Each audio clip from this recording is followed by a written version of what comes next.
Meu filho nunca vai conhecer a avó dele. Na verdade, se for parar pra pensar, nenhum dos meus filhos, né, vai conhecer a minha mãe. E é meio óbvio, né? Ela já se foi. Eu, sinceramente, penso que algumas pessoas colaboraram muito com a morte da minha mãe. Não vou mentir, não posso ser hipócrita. Eu não tive tempo de tirar tantas fotos quanto eu gostaria, muito menos fazer tantos vídeos quanto eu queria para registrar os momentos com ela. Na verdade, as poucas fotos que eu tenho, eu mostrei pro meu filho mais velho agora. Ela é sua vovó. Agora deixa eu ver a outra. Ó, essa daqui. Esse daqui é o papai. Tem mais uma. O papai. Essa daqui é a tia Lau. A tia Lela e a sua vovó. Eu era desse tamanho. Dá a vovó aqui. O vovô tá aqui. E a vovó tá aqui. Pai. Papai é esse. E essa é a tia avó. Papai é E a esse. Lau. E essa é a tia avó. Cadê sua Didi? E isso deu uma balada comigo, porque pra ele é um sentimento novo, né? Quer dizer, pra ele é uma pessoa nova. Que ele tá ali reconhecendo através de fotos. Só que a carga emocional, né? Ele não teve. Porque ele não precisou passar pelo luto, muito menos conhecer a pessoa, no caso, minha mãe. Eu acho que é um dos motivos de eu continuar com esse canal aqui é justamente tentar não eternizar, mas prolongar para as próximas gerações, até mesmo da minha família, algo que pode ter começado comigo, com a minha família. Sei lá, talvez um legado, uma mensagem ali de apoio, tudo isso pode começar agora. Então, eu lembro muito bem das coisas que a minha mãe fez, que hoje eu faço para os meus filhos. E uma delas é bem específica, que é dormir de mão dada. Mania de criança. Eu sempre tive essa mania de dormir com a mão dada, assim, com a minha mãe. E se eu começasse a adormecer e ela saísse, né, ou tirasse a mão ali de mim, eu acordava meio assustado e pegava na mão dela de novo. Por incrível que pareça, os meus meninos também são assim hoje. Tanto que o mais novo, ele dá a mãozinha pra ele mesmo. E daí ele dorme. Outra coisa que eu faço pros meus filhos, e eu só fui perceber isso depois que eu tive filhos, é que sempre que eles acordam, eu faço leite com achocolatado. E adivinha? A minha mãe fazia leite com achocolatado sempre que eu acordava. Eu não precisava nem pedir. Era incrível como ela conseguia acertar o ponto que eu sempre gostei do leite com achocolatado. E por incrível que pareça, por exemplo, a minha esposa, ela questiona o fato de eu fazer o leite com achocolatado para os meus filhos sem eles pedirem.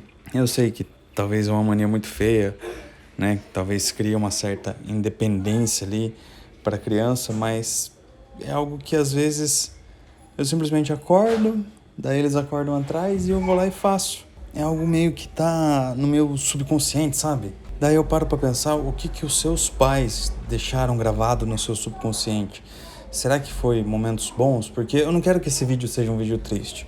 Por mais que eu esteja sentindo o peso do luto, da saudade, eu quero que você aí do outro lado para refletir o que os seus pais te ensinaram, que ficaram ali enraizados no seu subconsciente, que você está passando para os seus filhos. Isso, gente, faz muita diferença nas pessoas que a gente está formando nessa sociedade para gerações futuras. Essa é a responsabilidade de um pai, de uma mãe. É literalmente deixar um legado. Acho que todo pai, toda mãe pensa no legado. Pode não imaginar o bem que está fazendo ali e de ensinar valores, princípios para os filhos ali naquele momento, de dar uma educação talvez um pouco mais rígida, né? De não mentir, de ser cidadão do bem, de manter a honestidade, a integridade, porque todas essas coisas nesse mundo atualmente é muito difícil. A gente vê aí uma certa libertinagem que ela é tóxica. Eu não posso deixar de inibir a minha opinião, porque eu sou tradicional, eu sou de uma família conservadora e eu estou criando minha família nos princípios que eu acho certo. Só que eu sei que tem muita gente do outro lado que simplesmente não concorda comigo. Mas tudo bem. Tá tudo bem. Talvez você que esteja assistindo discordar de mim. Só que assim, você daí querer opinar na forma como eu tô cuidando, aí já é outros 500. É por isso que eu acho que todo objetivo, todo sonho tem como base na família, entendeu? Assim como todo trauma também tem algum princípio ali familiar. Se você não for conversado, você simplesmente passa batido, você vai ter que lidar com as consequências daquele trauma ou até mesmo daquele desejo futuramente. Mudei um pouco de cenário para falar da importância do fato dos tios, avós e assim, os parentes mais próximos estarem na vida dos nossos filhos. Que nem você viu algumas cenas do meu filho vendo fotos da minha mãe pela primeira vez. Eu sei que ele não tem consciência total de como que funciona o luto, né? Como que é o procedimento de morte.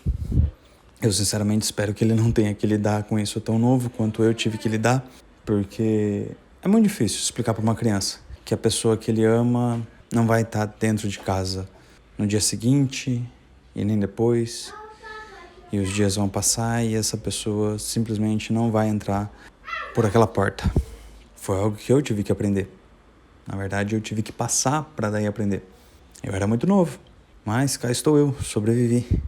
A primeira vez que eu falei de morte pro meu filho foi quando um dos peixinhos dele morreu e para ele foi muito dolorido, ele chorou e eu falei que era tudo bem ele chorar para demonstrar o sentimento dele. E foi algo que durante o luto, o velório ali da minha mãe, ninguém me falou. Eu simplesmente não me lembro de ninguém falando que estava tudo bem eu chorar. O problema é que eu não chorei. E você já parou para pensar como que é não chorar num velório de alguém que você ama? Não é muito saudável, não vou mentir não. Porém, entretanto, todavia, né? Um dia após o outro, não tem como a gente voltar atrás, não tem como a gente saber o que é certo ou errado com tão pouca idade. Hoje eu vejo que talvez se eu visse uma criança passando o que eu passei, eu tentaria acolher. Assim, ninguém tem culpa do que eu passei. Ninguém é culpado por eu ter enfrentado muitas coisas sozinhos. É que a realidade é que talvez se eu fosse, por exemplo, um pouco mais próximo dos meus irmãos, de uma forma geral, talvez eu não tivesse me sentido tão sozinho. Só que eu era muito novo para saber me aproximar também. Você com 10, 11 anos de idade, você não sabe fazer um social. Ainda mais se você está enfrentando luto. Eu não vou mentir, hoje em dia eu com quase 30 anos tenho uma barreira enorme. E eu sei que cada um dos meus irmãos gosta muito de mim de uma forma única e diferente. Só que, por exemplo, naquele momento de luto, né? Pelo menos os primeiros meses, sei lá, até eu atingir uma fase de adolescência, eu iria precisar muito de alguém para estar ali. Como eu falei, é muito importante, né, que os nossos filhos também cresçam ali orbitando também aquele parentesco, né, de tios, avós, para que, sei lá, se um dia vier a acontecer o pior, eles sejam acolhidos. Essa é a realidade. Porque hoje em dia eu sei que pra gente morrer basta estar vivo. Eu não vou romantizar a morte, muito menos a vida, porque tudo que nasce um dia morre. Essa é a verdade nua, crua, a única certeza da vida é essa. É que nesse meio tempo a gente tem que amar, a gente tem que ensinar, a gente tem que aprender, a gente tem que lutar, sofrer, conquistar, a gente tem que viver. Eu tenho absoluta certeza de que se minha mãe ainda estivesse aqui, a minha vida seria outra. O problema é que talvez eu não estaria nem conversando com você aí do outro lado. É um paradoxo isso, né? Talvez eu não fosse a pessoa que eu sou hoje, mas eu acredito que as coisas acontecem do jeitinho que elas têm para acontecer.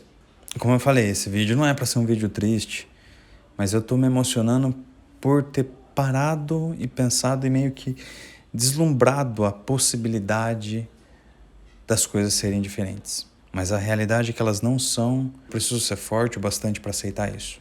Então, assim, ter passado pelo luto de certa forma, sozinho. Porque meu pai, né, sempre trabalhou fora e ele já era um senhor de idade. Enfim, também não dá pra culpar ninguém. Afinal, ninguém avisa, né, que, vou morrer e tudo mais. Ela simplesmente foi. Em 70 dias, foi embora. Só que todo esse processo que me trouxe até aqui, nesse exato momento, é o que torna eu hoje. De certa forma, aceite os fatos que aconteceram com você. Use isso para você ser uma pessoa mais forte e mais saudável psicologicamente.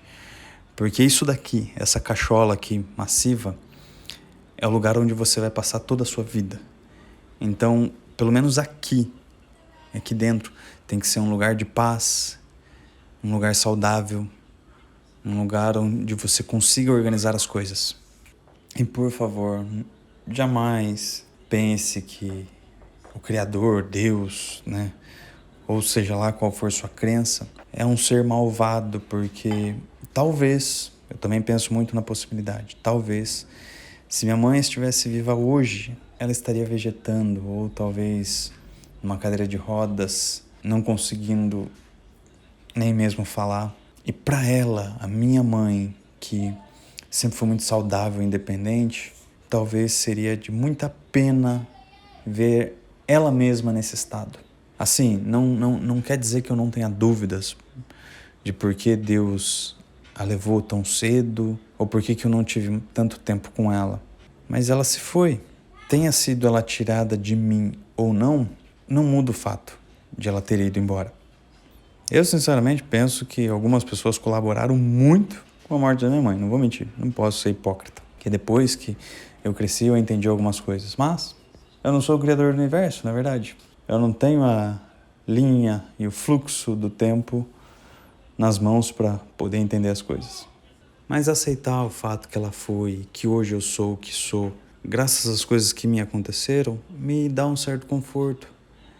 Porque eu sei que eu me tornei um homem mais forte e isso é bom para minha família, de uma forma geral, porque a vida não é fácil. A vida de um pai, a vida de uma mãe não é fácil. Mas a gente sabe que no final também não é difícil. Então eu deixo essa pergunta para você. O que você aprendeu com seus pais ou seus avós? Aqueles que realmente você ama, que faz toda a diferença na sua vida. Me fala aqui nos comentários, porque vai ser muito legal saber que eu não sou o único que tem manias e jeitos que eu herdei de uma mãe, mesmo com tão pouco tempo. É isso.